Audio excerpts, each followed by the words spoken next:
세상에서 가장 아름다고 고귀한 것은 생명이에요. 생명. 신도 생명을 벗어날 수 없어요.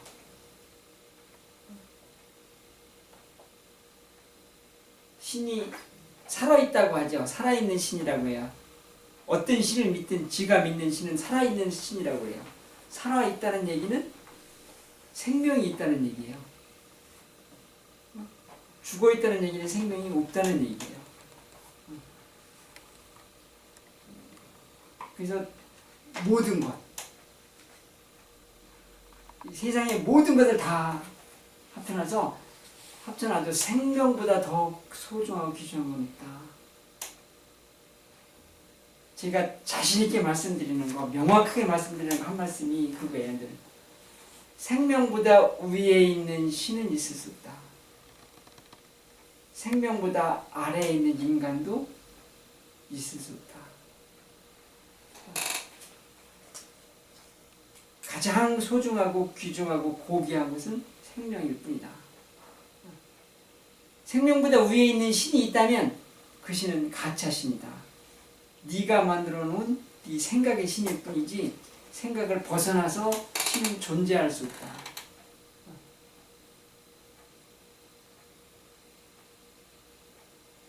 근데 사람들은 생명, 자기가 갖고 있는 생명보다 위에 신이 있기를 바래요. 은근히 바래요. 근데 생명보다 위에 있는 신은 없습니다. 그거는 다 허상이에요. 그걸 우상이라고 하는 거예요. 그래서 참 사람은 우상을 섬기지 말라고 얘기를 해요. 왜 섬기지 말라는지는 나중에 우리가 수련하면서 말씀을 드릴게요. 왜 우상을 섬기면 안 되는지. 이 생명이 몸이 있어야지 피어난다는 거예요. 몸이 없으면 생명은 이때 없어요. 근데 몸이 없어도 생명은 있어요. 생명은. 생명체가 없을 뿐이에요. 생명체가 없으니까 생명이 드러나지 못해요. 생명 활동을 할 수가 없어요. 그래서 나타나지 않았으니 있으나 없으나 확인할 길이 없어요. 없는 거와 똑같은 상태가 돼요. 근데 없는 건 아니라는 거예요. 존재해요.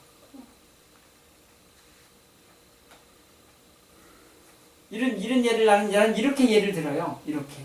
어떻게 예를 드냐면 지구가 약 한 45억 년 전에 지구가 만들어졌어요. 그러면 45억 년 전 지구가 막 탄생했을 그 당시에 지구에는 어떠한 생명체도 살 수 없는 환경이었어요.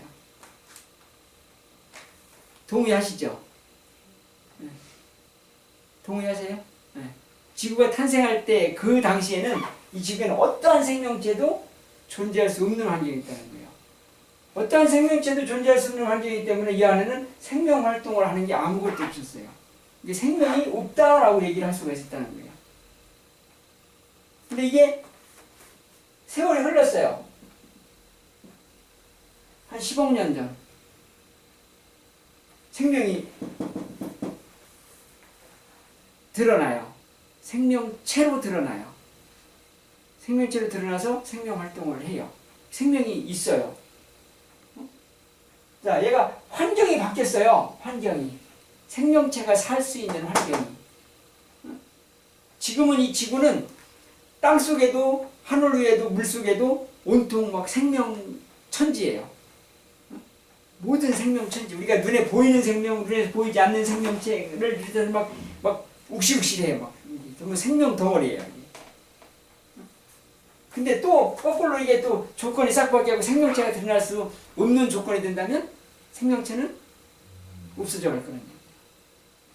자, 생명이 본래 없었어. 생명이 어떤 형태로도 생명이 없었어요.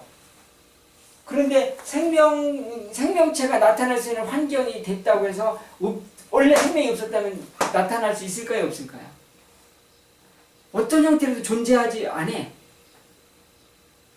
어떤 형태로도 존재하지 않았다면 나타날 수 없을 거 아니야. 이게 외계에서 왔다. 이럴 확률은 우리 생각으로 나는 더더욱 이해하기가 어려워요. 이 지능이 있는 동물이 이 오랜 기간 수많은 그 천재들이 연구를 하고 해도 지구 이외에 지구에서 이렇게 지구 둘레에 지구 위에 생명체가 살고 있는 별은 지금까지 단 한 군데도 발견하지 못했어요. 있는지 몰라. 그러니까 그런데 제일 가까운 별이 뭐야? 달이잖아. 또 그다음 가까운 데가 뭐 태양. 그다음에 그 나머지 별들은 더 멀어요. 더 멀리 있단 말이야. 그 멀리 있는 별에서부터 생명체가 왔다라고 가정하기에는 너무 힘들어요. 근데 그 주위에 있는 별들에는 생명체가 지금 현재 없는 걸로 지금 파악이 된단 말이에요. 그럼 더 멀리 있는 곳에서부터 날라왔다고 보기에는 더더욱 힘들단 말이야. 자생한 거라고 봐야 된단 말이죠. 지구에서 자생을 했는데 조건이 안 될 때 없었어. 조건이 되니까 나와. 그럼 뭐예요? 생명체는 없었지만 생명은 있었다. 생명체 형태로 있었던 게 아니고 다른 형태로 존재해 있었다.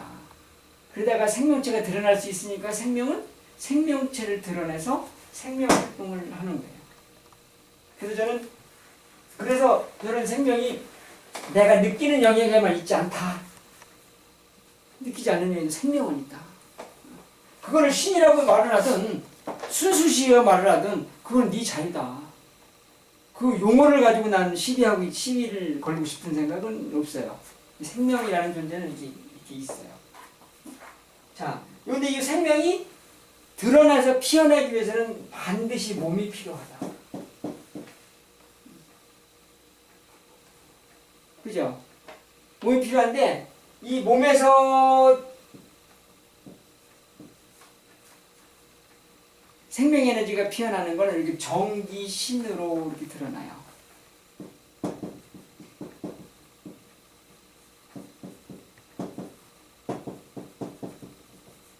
전기신으로 이렇게 드러나요.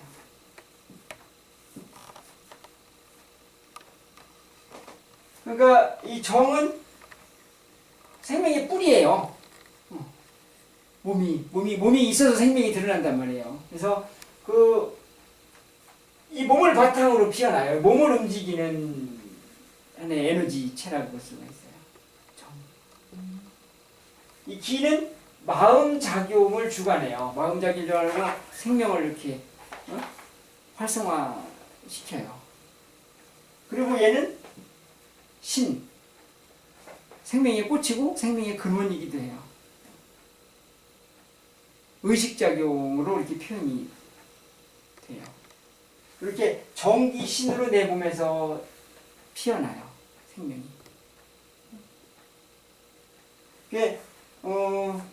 그리고 이렇게 마음이 있단 말이죠. 나는 이렇게 몸이 있고 이렇게 마음이 있어서 몸과 마음을 통해서 이렇게 생명이 전기신으로 이렇게 피어난다. 근데 그 사람의 됨됨이는 그 사람의 의식 수준을 갖고 얘기를 해요. 의식 수준을 갖고 그 사람의 인격을 평가를 해요. 그 사람 의식 수준이 어떻다. 그 사람 인격이 어떻다라고 평가를 한다는 거예요. 가장 겉으로 드러나는 부분이에요. 그러면 의식을 높이면 인격이 높은 사람이 돼요. 그런데 이 의식을 우리가 직접 다룰 수 없다는 거예요. 의식을 직접 다룰 수 없어요. 얘를 다룰 수 있어요. 마음과 몸을 우리가 다룰 수 있다는 거예요. 마음과 몸은 내가 다룰 수가 있어요. 의지로. 얘를 다뤄놓으면 얘는 여기에 그대로 맞춰져요. 그대로 맞춰진다는 이 마음과 몸의 상태에 따라서 의식은 그대로 이렇게 드러난다는 거예요. 그 사람의 마음 상태, 그 사람의 몸 상태에 따라서.